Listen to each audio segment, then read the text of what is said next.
इस बात की आशंका इस बात को लेकर भी वो नहीं थे कि 4 घंटे पाकिस्तान अपनी सिर्फ 4 घंटे के बजे सीज फायर, जिसमें पाकिस्तान के डिप्टी पीएम की तरफ से ऐलान किया गया था कि यह आंशिक सीज फायर नहीं है, पूर्ण सीज फायर है। अमेरिका से बातचीत के बाद इस तरह का यह फैसला है क्योंकि हम युद्ध नहीं चाहते।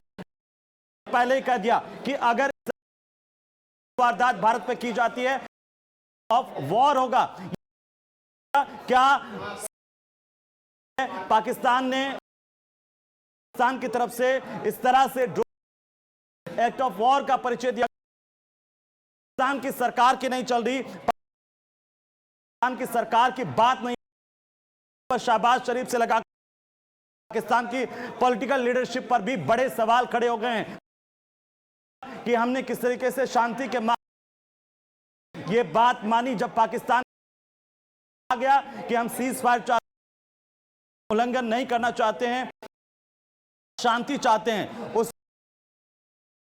उस वक्त हमने बात को पूरी तरीके से लागू करना हमारी सरकार की ओर से और लगातार नजर सबसे कश्मीर से लगा करके तमाम इलाके से होते हुए अगर हम इस तरह तो बाड़मेर और बालोतरा यहां पर और इसके साथ साथ पोखरण, और मैं ये भी बता दूं कि हमने परमाणु परीक्षण किया की तारीख जो है वो नजदीक परीक्षण की, लेकिन उससे पहले पोखरण में पाकिस्तान को घुसपैठ कर चुके थे।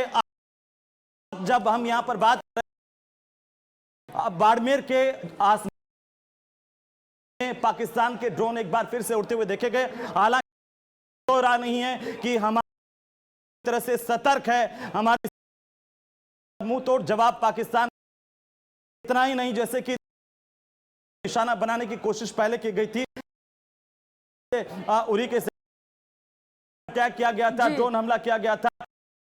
आगे की बात यह है कि पाकिस्तान ने आज दुर्भाग्य की बात यह है कि पाकिस्तान ने वैष्णो ड्रोन अटैक करने की कोशिश की है, फायर करके सेना की तरफ से मार और लगातार सेना मुंहतोड़ जवाब दिया जा रहा है। सवाल ये कि आखिरकार कभी नहीं सुधर पाएगा। सबसे बड़ा सवाल ये कि सीज फायर की शर्तों का उल्लंघन, 70 साल का इतिहास, सीज फायर हुआ, 5 बार उसने उल्लंघन था, 10 सीज फायर जिसका उल्लंघन ये पूरी तरह से जाएगा, पूरी दुनिया के सामने है कि मात्र 4 पाकिस्तान की तरफ से सीमा पर एलओसी पर उल्लंघन किया गया है और इसका कड़ा प्रतिकार से किया जाएगा इसमें।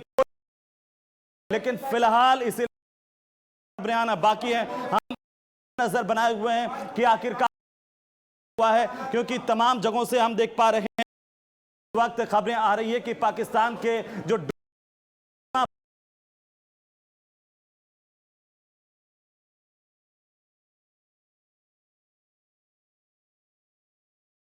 की जाती है युद्ध मान लिया जाए कि पाकिस्तान भी चाहता है, वो उसी का जिक्र किया है। और ये दुर्भाग्य है पाकिस्तान का, ये दुर्भाग्य उसी देश है और ऐसा और सिर्फ भाषा समझता है, प्रेम की भाषा नहीं समझता है और हमारे राजस्थान के भूत बातों से नहीं मानते। ये पाकिस्तान पर बिल्कुल सटीक बैठता है।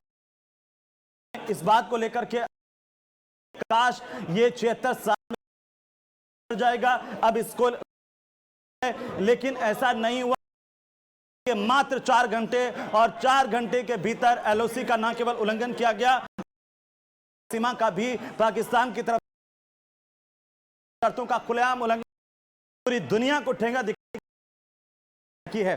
कई सवाल खड़े इस पर लगातार नजर बनाए हुए हैं। चेहरा है पाकिस्तान, ये बताने की कोशिश करिए ये कैसा चेहरा है कि जिसके हमने का बयान आया वो सुना, वो कह रहे हैं कि पाकिस्तानी सेना जो नहीं फायर का उल्लंघन कर रही है, इशारों पर चलता है। पल्लवी डबल स्टैंडर्ड है। हाँ। और दोगला चेहरा है, ये काला चेहरा है, आतंकवाद का चेहरा है। और ये चेहरा जहां से आतंकवाद को में फैलाया जाता है, ना केवल भारतवादी पैदा होते हैं, वो एक बार फिर से पूरी दुनिया के सामने बेनकाब हुआ है। और सामने बल्कि यूएन से लगा करके तमाम राष्ट्र इस वक्त देख रहे हैं कि रहना हरकत थमने का नाम नहीं। और हेमंत, हम समाधान उनका भी रुख कर लेते हैं सीधे। क्या तस्वीरें वो देख, आप एक बार फिर से पाकिस्तान की ड्रोन से हमला किया जा रहा है, जरा बताइएगा अभी की। देखिए, मैं आपको बताना, जो जिस तरीके के जिला कलेक्टर ने इस बात की पुष्टि करी थी, यहाँ पर एयर रेड का मतलब है कि कोई न कोई ड्रोन जो है वो आकाश में उड़ने जगह से हमारे पास इस तरीके की मैसेज आए कि में हमने ड्रोन देखे हैं। तो ऐसे में जो फायरिंग हो रही थी अभी थी, वो उस ऑब्जेक्ट जो उड़ाने के लिए हमारी जो सेना तो तब इस तरीके से वो उड़ाया है। और ये पाकिस्तान जो है, वो पाकिस्तान कभी भी अपनी सीधी रास्ते से नहीं चलना चाहता है। वो उसकी बात को स्वीकार नहीं करता है, पाकिस्तान की सेना ने नहीं स्वीकार। कारण है कि एक तरफ जहां प्रधानमंत्री इस बात दे रहा था अमेरिका को, दूसरी तरफ सेना जो थे वो उसके प्रधानमंत्री की बात को तरीके की वो घटिया हरकत, ड्रोन हमले कराने की। यही वजह है कि उसकी प्रयास जो है वो नाकाम हुए हैं। उसके हर वार जो था निष्फल किया है कि पाकिस्तान भारत के सामने उसकी कुछ भी नहीं है कि उसके जब समय तब वो तबाह होने की ओर अग्रसर होता है कि पाकिस्तान का बहुत, एक तरफ पाकिस्तान अपने